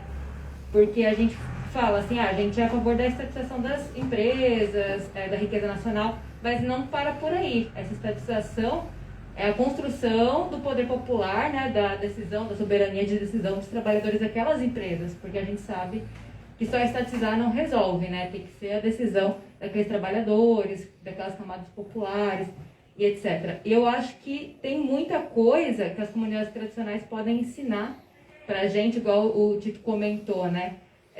Eu acho que é importante, mais do que o partido criando a célula aqui, ensinar alguma coisa, as comunidades vão dar muita aprendizagem para a gente. Então, eu queria ouvir um pouco da vivência do Camilo, né? Enquanto no trabalho dele aqui, o que ele aprendeu, que as comunidades podem trazer para essa construção do poder popular, essa questão da sociabilidade, da coletivização, né, da vivência comunitária. A própria Angélica que está aqui, né, enquanto caiçara, eu acho que ela pode trazer isso da própria realidade dela também, comentar. E eu também queria ouvir um pouquinho dos demais candidatos nessa questão da própria construção do poder popular, como que eles visualizam aqui na região, essa questão da terra, essa questão da moradia. Quais seriam as propostas para a gente não trazer algo elitizado. Eu vi recentemente, por exemplo, que o Ubatuba estava querendo propor, não sei se passou, mas a cobrança diária do carro, né? Do carro que não fosse da cidade ali. Daí, ok, né? Você desincha a cidade, esse turismo predatório e tudo mais, mas você elitiza, né? Porque daí o pobre que não consegue bancar aquela diária do carro, às vezes mal consegue ter o carro, manter o carro, pagar a gasolina no preço que está, não vai entrar. Então, assim, quais são as propostas para resolver essa questão da terra, que é tão central no Brasil, né? Mas aqui a gente vê que é muito aberta, é uma veia aberta aqui da região, de uma maneira que seja revolucionária, comunista, de fato. Eu acho que eu teria mais coisas. Eu acho que também essa questão do poder popular, né? Eu vejo muito na minha realidade enquanto professora da rede estadual, coisas pequenas, por exemplo. Na lei, tá, que a gente tem que ter o conselho de escola lá funcionando, a APM, a Associação de Pais e Mestres, deliberando, e a gente vê várias escolas fraudando isso. Então, a gente tem a lei, até quando a gente tem a lei, aquilo não vigora, não tem organicidade, né? Você tem a fraude de diretores, de diretoria de escola, enfim. Então, é algo realmente, assim, a gente, mais do que construir aquilo, eu acho que a luta é manter. Então, sempre mobilizar, organizar. Eu gostei muito da fala da Sofia na live de ontem, do Poder Popular, que ela fala assim, a gente não está aqui para dar a resposta pronta, a gente está aqui, né, para somar na luta, para estar com vocês e cobrar a resposta dos demais candidatos. O que eles vão fazer? Porque a gente está assumindo um compromisso de construir essa luta aqui. Então, eu acho que é isso, né, estar junto da população, assumir esse compromisso, essa luta mais do que dar uma resposta pronta de organizar algo artificial, né, como se fosse um ministério ali, ó, tá ali na lei, mas a gente sabe que na prática a estrutura vai destruir aquilo, né, ou só deixar aquilo forjado artificialmente. Enfim, eu alonguei, acho que é isso. Obrigada de novo pelo espaço aqui de debate, é bem importante.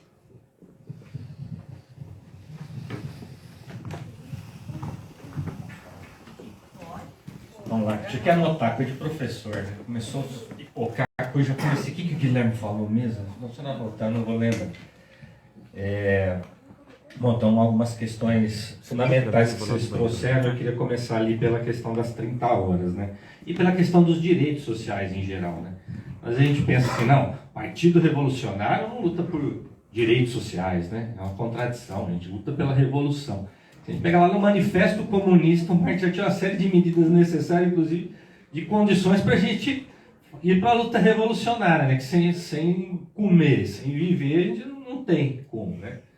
A questão da jornada de trabalho, quando a gente fala aí 30 horas, trabalhar menos para que todos trabalhem, trabalhar menos para que todos tenham um mínimo de qualidade de vida. Como a Sofia falou, quem mora em São Paulo, eu medi o tempo, né? Minha irmã morava no Jabaquara, trabalhava na Raposo e ficava 2 horas e meia por dia para ir e 2 horas e meia para voltar. Eu morando em Franca, minha família em Itanhaém. Eu lembro que eu chegava assim, lá região de Araras, Leme, eu calculava o tempo e falava, agora esse é o tempo que eu levo para chegar na casa da minha mãe, é o tempo que a minha irmã leva para se deslocar dentro de São Paulo, só que ela faz isso e de volta todo dia. E eu já reclamo para fazer isso eventualmente. Quer dizer, não tem condição de vida, não tem condição de nada. É uma existência terrível.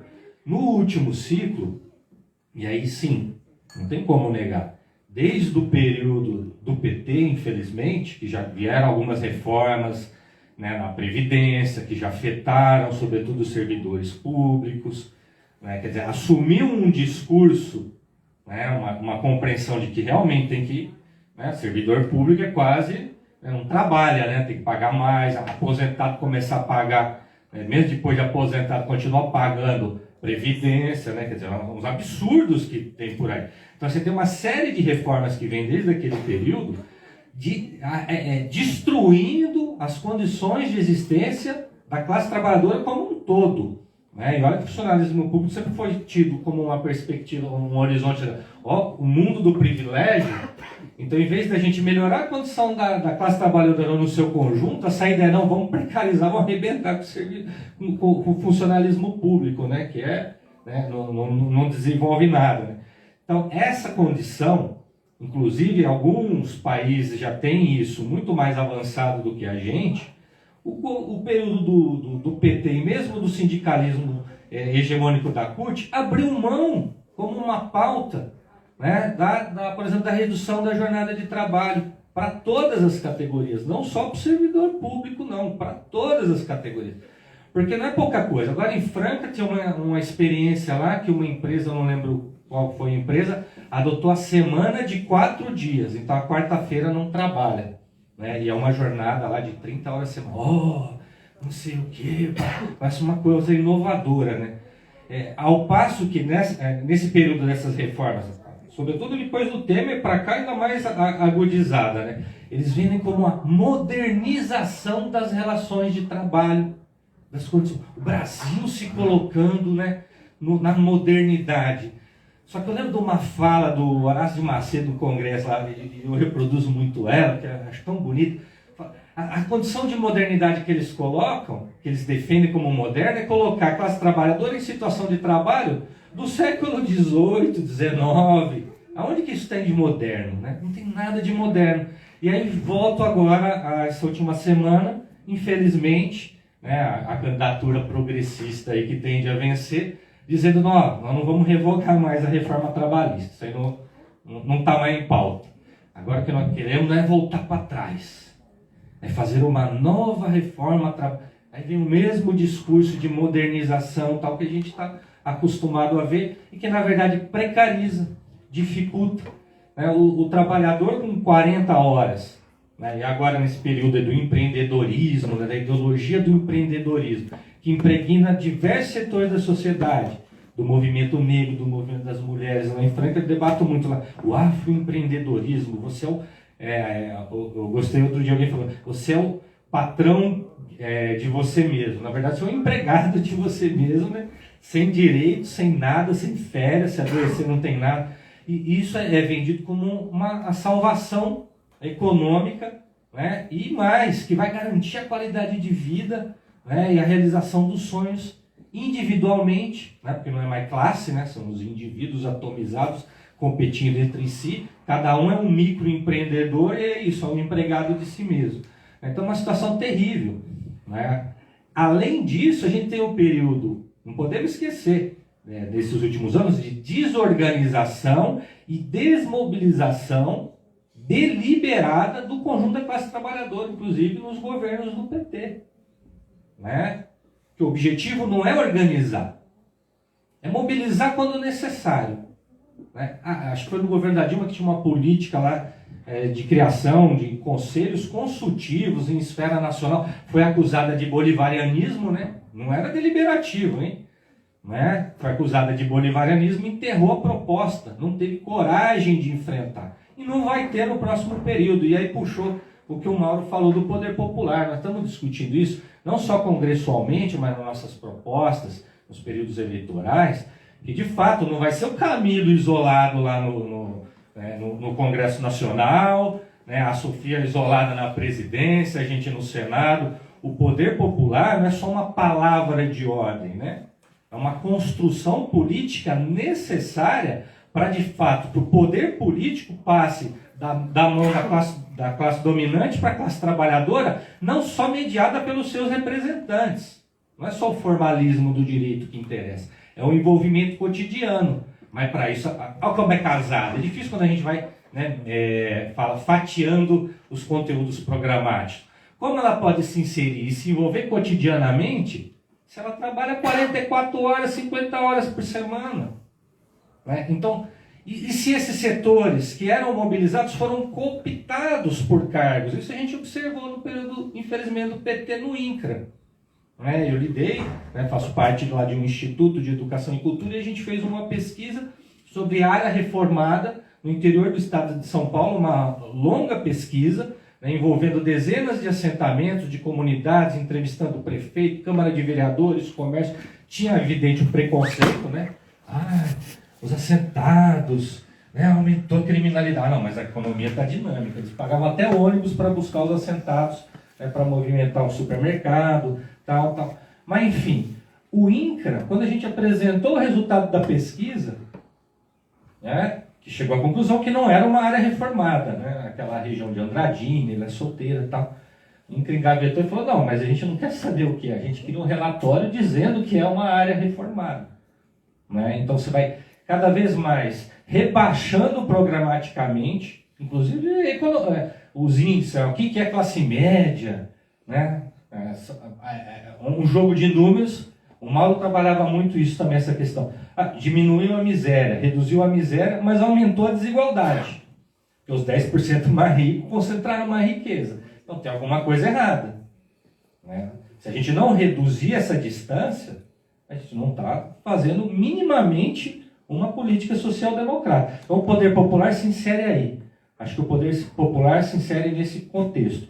A Constituição nossa, que foi um avanço, como a Sofia pontuou, ela está anos-luz de distância, por exemplo, até da Constituição venezuelana, em que grandes reformas e grandes mudanças precisam passar por plebiscito. Aqui você pode vender a Petrobras sem consultar a população. Você vende a Eletrobras, numa jogada aí que está sendo feita agora, sem consultar a população. Hoje, você pega a Constituição original de 88 e pega, né, as reformas, você não consegue mais saber qual é a Constituição brasileira pela Constituição de 88. Nada disso passou pelo crivo da população brasileira. Por quê? Porque o Congresso também não é um retrato da sociedade. Não é. Quantos empresários tem no Congresso? Quantos homens? Quantos religiosos? Ele não é um retrato da sociedade. Agora está tendo, eu não estou acompanhando mais lá na Venezuela, acompanhava bastante a experiência do Congresso Comunal lá, inclusive na Assembleia Constituinte lá, você tinha isso, a sociedade tinha que estar representada de fato lá. Quantos professores, quantos membros da classe trabalhadora estão no Congresso? Então aí a gente vê de fato que ela não vai entender, ela não vai atender, ela não vai atender aos interesses dessa classe se a classe nem sequer está representada. Acabou mesmo. Algumas outras questões que surgiram quando a Júlia trouxe essa questão de Ubatuba, por exemplo. Olha só como a lógica não é você garantir um transporte público, gratuito, universal, e sim retirar veículos da rua, né?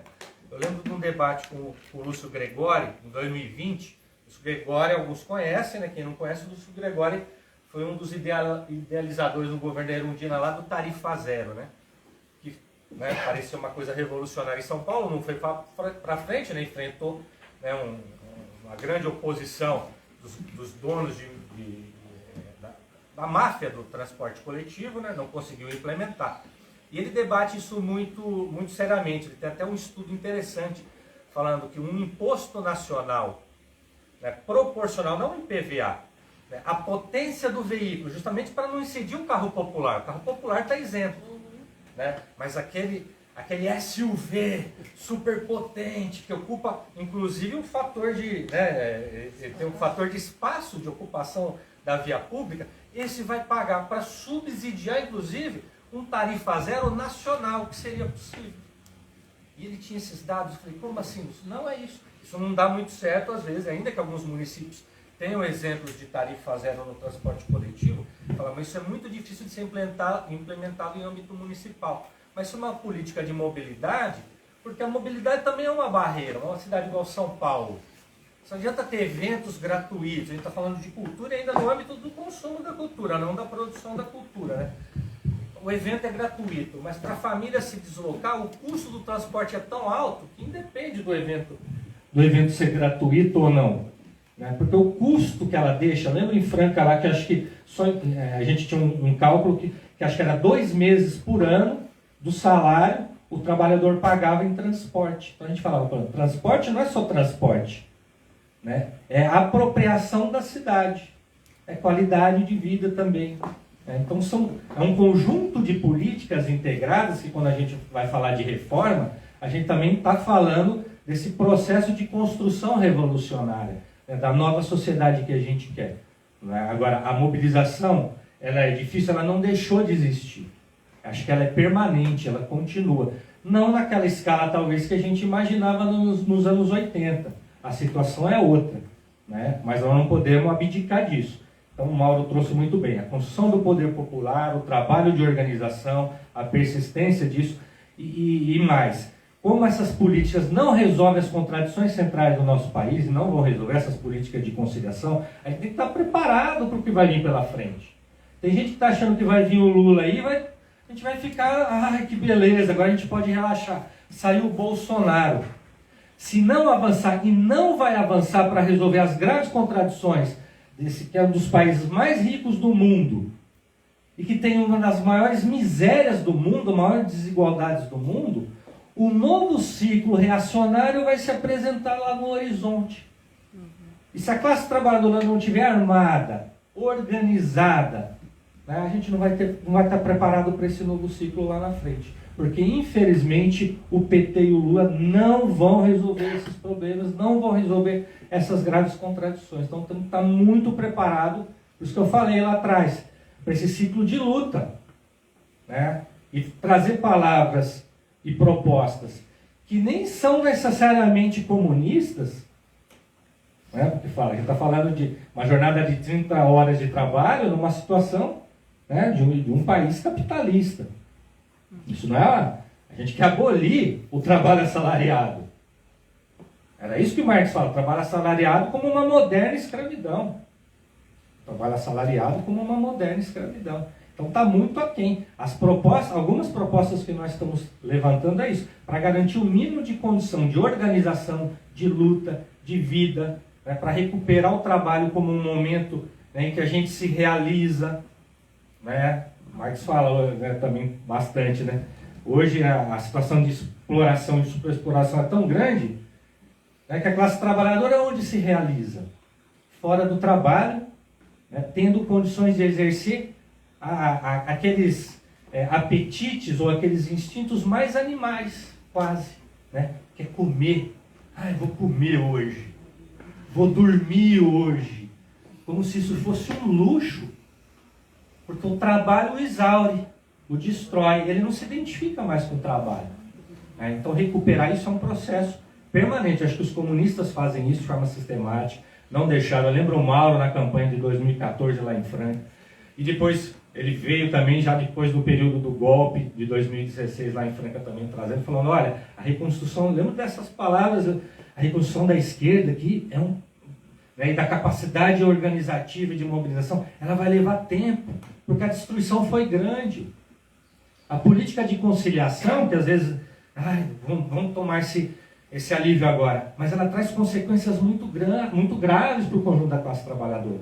Porque é isso, até alguém, a gente tira o mito proto-fascista e coloca um novo mito que vai resolver todas as questões desse país, sem que a gente tenha que fazer nada. E que beleza, ficando em casa, assistindo, tirando tênis e vendo televisão, não tem isso, não tem essa possibilidade. É só de forma organizada, né? E tem acordo na questão da importância de um partido de vanguarda, mas também da massificação da luta.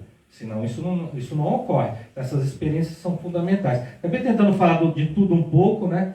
Mas é isso. Eu vou passar aqui para... Só ia falar rapidinho. Não, só para dizer assim, que esses espaços de debate, eles são muito importantes, né? Mas que a gente não consegue tratar de todas as questões e muitas vezes tentamos apresentar a partir das demandas, né? Inclusive nesse pequeno giro que eu já fiz aí para São Paulo, eu procurava fazer em cada ambiente, né, trazer um tema, porque o objetivo principal é, primeiro, politizar o debate, porque não está havendo politização do debate. É impressionante, né? Pegue aí qualquer outra das campanhas, e esse momento é importante, não tem politização. Segundo, o resgate da positividade, da necessidade da revolução e do comunismo. Né? Porque quando a gente se apresenta como uma candidatura de um partido comunista, o normal é dizer, mas ou o comunismo é a tragédia da humanidade, ou o comunismo não deu certo. Né? E aí é colocar o seguinte, primeiro, o comunismo nunca existiu, o que existiram foram experiências socialistas, algumas de fato não deram certo, porque inclusive terminaram, né? Voltaram a ser capitalistas, e outras estão dando muito certo. Por exemplo, Cuba está dando muito certo. Pega qualquer outra ilha do Caribe e compara, para ver. Só que é o seguinte, aí você... O que é que não deu certo? O que não deu certo, a não ser para 1% da humanidade, é o capitalismo. Então, dizer que o capitalismo que não deu certo é colocar a expectativa da transformação do próprio capitalismo. Então, essa é uma questão. A outra questão é a politização, o resgate da necessidade da revolução e da construção do socialismo por meio do poder popular. E a outra questão é colocar pautas que movimente e organize a classe trabalhadora. Seja ela na relação de trabalho, seja ela na universidade, e a gente tem lá toda uma formulação sobre o movimento da universidade popular, que não é só trazer a massa da classe trabalhadora para dentro da universidade, mas é levar a universidade para os interesses da classe trabalhadora, né? E com relação a outras demandas que aparecem. O importante, nesse momento, para a gente retomar a nossa parte na luta de classes, né? E não só sofrer a luta, né, com as pauladas que vimos sofrendo nas últimas décadas, é organização e colocar a classe trabalhadora e os diferentes estratos subordinados da população em movimento, organizadamente, para não cair mais uma vez no movimentismo que serve à extrema-direita também, e a gente tem que ver isso. Então era isso. Para a gente estar encerrando, né, nossa atividade, a Júlia coloca a questão, né, o que as comunidades podem trazer para um partido, pode trazer para um projeto de nação, um projeto de mundo, né? E aí eu lembro que até uma década atrás, ou até menos, todo o dicionário que você fosse buscar a palavra caiçara, estava lá. Vagabundo, jocoso, né, que não gosta de trabalhar. Esse era o verbete do nosso dicionário brasileiro, de língua portuguesa, para a palavra caiçara, para o ser humano, para a comunidade caiçara. Tanto que as pessoas traziam pessoas de fora para trabalhar, porque o caiçara não servia porque era preguiçoso. E aí tem uma anedota, uma lenda, uma história, né? Um conto caiçara que diz o seguinte, que estava o caiçara sentado à beira-mar, que já tinha ido pescar 2 dias atrás, né? E chega o tubarão para ele e olha o que você está fazendo sentado e parado, o dia está tão bonito, né? O mar está tão bonito, por que você não vai pescar? O cara falou, não, que eu fui 2 dias atrás pescar, eu já pesquei, já fiz o pirão, já comi, né? O resto do peixe eu salguei, então eu estou aqui, né? Aí, não, mas você não pode ser assim, você tem que ir trabalhar, tem que aproveitar esse dia tão lindo que está para você ir trabalhar, para você vender o seu peixe mais, pescar mais, vender mais, para você poder comprar outra canoa e assim pescar mais. O cara falou, não, mas para quê? Né? Não, porque você tem que multiplicar o dinheiro que o senhor tem, você vai ter que comprar outra canoa, comprar outro cerco, fazer para que o senhor possa ter. Mas para quê? Para quando o senhor chegar, né, na sua idade final, né, quando você estiver na sua velhice, o senhor poder sentar à beira-mar e apreciar o mar. Aí o caiçara olha, o que eu estou fazendo? Eu estou aqui, com 40 e tantos anos, sentado à beira-mar, apreciando o meu mar. Né? E é isso que a gente tem que entender. Né? A gente não precisa de desenvolvimento mais no mundo. Né? A palavra não é desenvolvimento mais. Não pode ser. Esse mundo não suporta a sociedade, a humanidade desenvolver mais daquilo que ela está querendo desenvolver economicamente. A gente já tem a tecnologia, a gente já tem as bases para que essa sociedade não precise querer se desenvolver no sentido econômico. A gente precisa agora harmonizar a nossa vida com a nossa mãe terra, né, com a Pachamama, para que a gente possa viver realmente. Né? O trabalho da comunidade, o trabalho comunitário é esse, é um trabalho contemplação. Né? É aí que é a questão do trabalho como aquilo que te traz a satisfação de você poder se alimentar a sua sociedade, a sua família. Essa é o ímpeto de uma comunidade tradicional. Né? Não desenvolver, acumular. Não. É você estar com a sua... Poder sentar todo dia à tarde, contemplar, poder saber que hoje vinha o vento e que você tem que chegar mais cedo. Isso é o que a gente busca, né, como comunidade e que a gente tem que buscar como humanidade. Não é desenvolver. Desenvolver o quê? Né? Para você, aí em 30 anos, não ter mais um mundo. A gente tem. Então, acho que é isso que fica para a gente como comunista, né, essa questão de saber desfrutar daquilo que a gente tem de uma forma que construa e não destrua. E para encerrar, como membro do Coletivo Caiçara, eu queria deixar contigo uma camiseta do coletivo, né, que é um movimento de luta, é um movimento que não é partidário, né, tem pessoas de várias denominações partidárias, tem pessoas que não são de partidos políticos, né, é um movimento que não pretende lançar candidaturas, né, mas pretende formar pessoas politicamente. E aí te deixar contigo esse, se puder abrir pra gente, ela é o símbolo do Coletivo Caiçara, são 3 punhos erguidos segurando um remo. Né? Cada um é um município, né? Ilhabela, São Sebastião e Caraguatatuba. O remo, a gente coloca ele como símbolo da luta caiçara. Porque o remo, além de ser um instrumento de trabalho que o caiçara faz locomover a canoa no mar, ele também é a arma de defesa do caiçara contra o cação, o tubarão, né? Dá-lhe uma remada nas costas. Né? E também foi colocada a questão da ancestralidade, né? Da nossa origem de um povo tradicional, através do sangue que escorre das veias dos nossos punhos. Né? Pela especulação imobiliária, corre aí através dos grandes projetos. Ninguém nega que a Petrobras em São Sebastião trouxe uma questão importante econômica, desde a década de 60 para cá, que ela foi final da década de 60. Mas e a destruição que trouxe para o nosso contingente populacional, para nossas belezas naturais? Então, essa camiseta é o símbolo da luta, né? hoje aqui da nossa região e que a gente vê muito bem representada numa candidatura popular, de poder popular, de uma mulher, né, principalmente nesse país tão machista que nós vivemos. E agradecer a todos pela presença, agradecer novamente ao Circo Navegador pelo espaço, pelo nosso grande camarada, companheiro aí, Luciano. E hoje à tardezinha a gente vai estar numa aldeia lá em Ubatuba, então a gente precisa também estar desenvolvendo. Muito obrigado pela presença e pela paciência de todos.